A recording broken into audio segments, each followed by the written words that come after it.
So I wanted to do, I got a lot of great feedback about the advocacy video, and I remember that there was two things that I didn't quite mention that I wanted to add. And so one was the concept of labs, okay? So when you get whatever lab drawn, you have a range. So say, for example, the lab range is 3 to 5, right? Now, people know when it's outside of that because most people look up their labs on a patient gateway or some type of portal. This goes for yourself, for your children. And it only flags when it's abnormal, meaning completely out of the range. So if we're talking about a range of 3 to 5, meaning it's 2 or it's 6, right? These are just examples. But what if you're on the lower end of a range or on the higher end of a range? Meaning you're still within range, but it's always low. One self advocacy tool that I would give you, and a lot of doctors kind of monitor it, but it really depends because some doctors only or nurse practitioners only focus when it's completely abnormal. But how to advocate for yourself, I would say, well, why do I run low? That's the terminology that we use in healthcare, like, oh, this person runs low or runs high. And again, it's not time to sound the alarm, but you can definitely express to your doctor or NP or whoever clinician that I want to follow this lab. And you can see, and this is called creating a trend, right?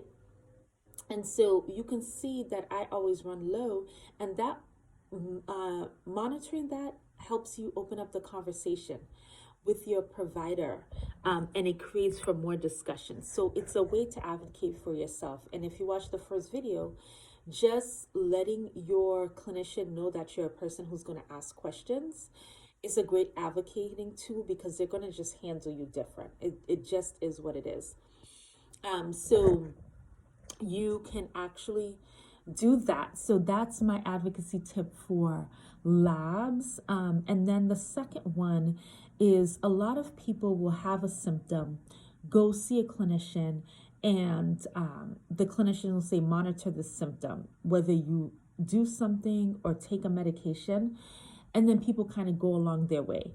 What I suggest you always do is, okay, if I take this medication for this symptom, okay, symptom is something unpleasant, a way of describing like I'm nauseous, okay, nausea is a symptom. So if they give me a medication for nausea, you need to clarify how long it will take for the medication to work. Does the clinician expect that this medication will completely get rid of the nausea, get rid of it halfway, just make it feel better, but they expect that you'll still be nauseous? You need to quantify the expectations in some kind of way. And so I don't know if that makes sense, because that's a way to advocate for yourself, because then you're able to monitor. You can say, oh, the time has gone by and I don't feel better, or it has not resolved to the effect that you said it would resolve. Okay, and that forces you to go back.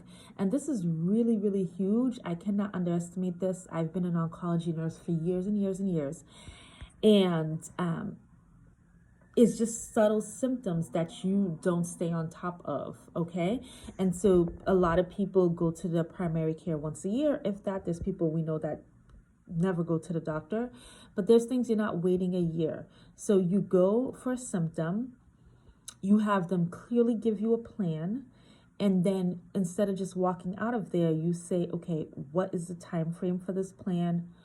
How should I know that it has resolved? When do I come back for a follow-up? And then if you do go back for a follow-up, I'm a strong believer is that you say, I tried what you said, it's not working based on this data, okay? You need to now bump me up to the next level, be it an image or whatever.